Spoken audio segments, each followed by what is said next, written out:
سڵاو بۆ خۆشەویستان ئازیزان بینێکە دوورم لە کەناڵەکە بڕێ گرفتاری و ناتەواوی و ناساغی باعث بوو، بەڵام لطفی کرد و فەراحیە پەیدا بوو. کاکاشمیش داوا دەکات سەر هاوڕێم شاعری کۆچکردو و شاعری چەوساوەکان، شاعری دڵسۆز و نیشتمان پەورک هەر جەلال مەلەک شا قسە بکەم. ئەوەی ڕاستی بێ کولی بەرهەمەکەی کە چاوکرا ئێستا بەردەستمدانە مەجموعەی زڕەی و شەدیدەکان کە زنجیری و شەدیدەکان چاک لەبیرم نێنیاوەکەی دیومە، بەڵام من ڕەنگە زۆرتر لە شاعرانی دەوروبەر مەگەر سنەیەکان کە لەگەڵی هەڵشاری بوون لەگەڵ زەلال دانیشت بێتم و قسەمان کرد بێ و بیرڕەمان گۆڕی بێتەوە و یەکتریمان خۆشویست بێت و یەکتریمان جازۆتر ئەو نەسیحەت کرد بێت، چونە و تەمەنی لە من بڕێک 3-4 ساڵی زیاتر بوو.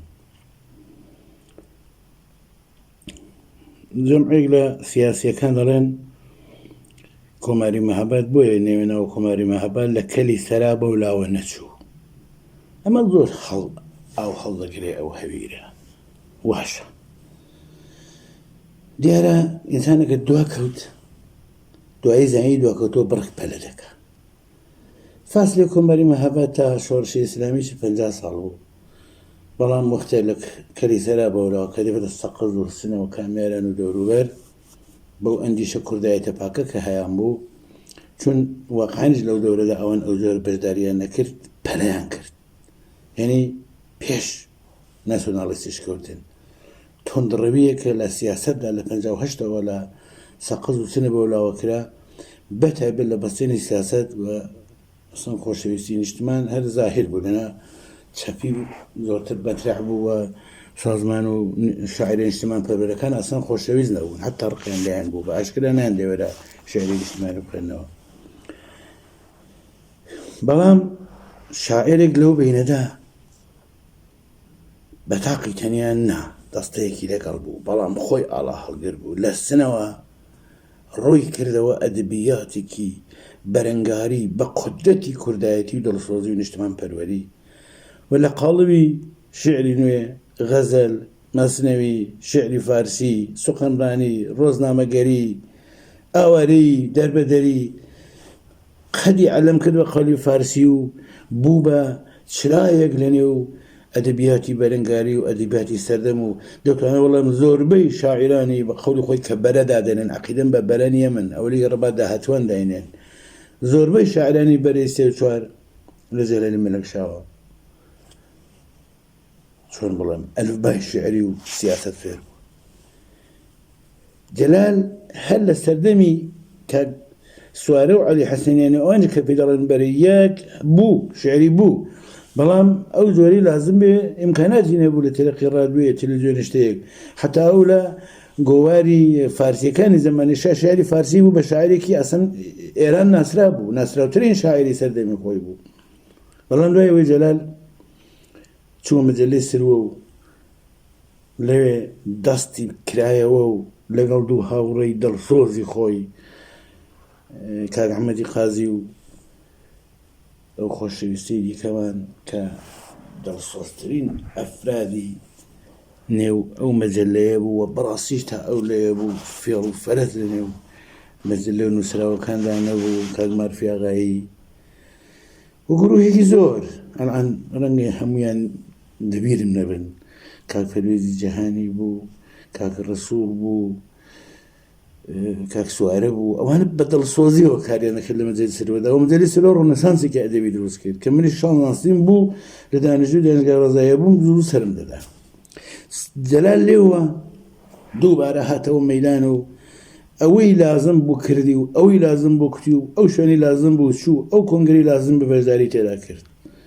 بەڵام دیارە بەشێک لە ژیانی جەلال موردی قبوڵی زۆر کەس نەبوو، ئەو خۆی هەڵی بژاردبوونەوە ژیانە کەس مەربوط نییە. بەڵام ئەتوانێت بڵێم جەلالی مەلەک شا نەمرە و هەتا هەتاییە لە ئەدەبیاتی نوێ و سەردەمی کوردیدا ومن زۆر جار پێکەوە دانیشتین شعر بۆ کتۆ شێرمان بۆ یەکەی عکسمانەیە فیلممان هەیە دۆستایەتیمان زۆر لە برایەتی پتەوتر بوو. دوو شعری جەلال من دەکاتە شاعرێکە بڵێم ئەو دوو بەیتە هەوێنی دیوانێکە. یەکیان ساڵی 65 کە من لە سنە دانیژۆ بووم بۆ خۆ بخوێندومەوە. پرسیار: ئاخۆ لەسەر سنگی دوشمن زامی شعر بە ئێشترە یا هیت فەنگ، کەچی ئەم من تێگەیشتم شعر و گولە دوو هاو پشتن، بەرە بەیانێکی ڕۆشن شاعیرێک و پێشمەرگەیەک بەرەو جێژوانی سێدارە ڕۆیشتن.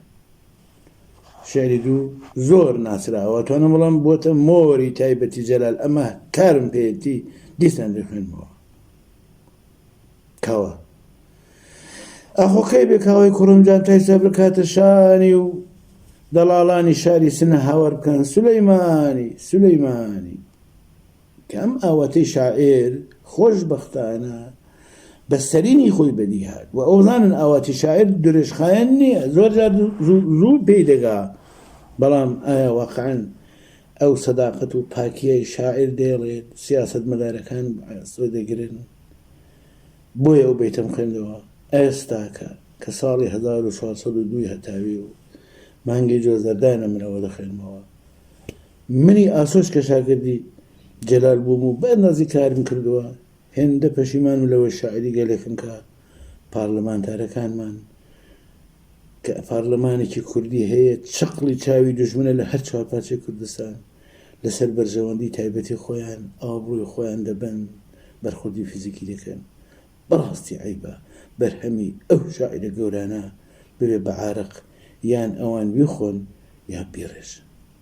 هەموو لای ئەو خۆی گەورە دەستبەرمی هیوادارن جێگای شاعرانی وەک جەلال لە ئەدەبیاتی کوردیا هەر بەرز و بەردەوام بێ.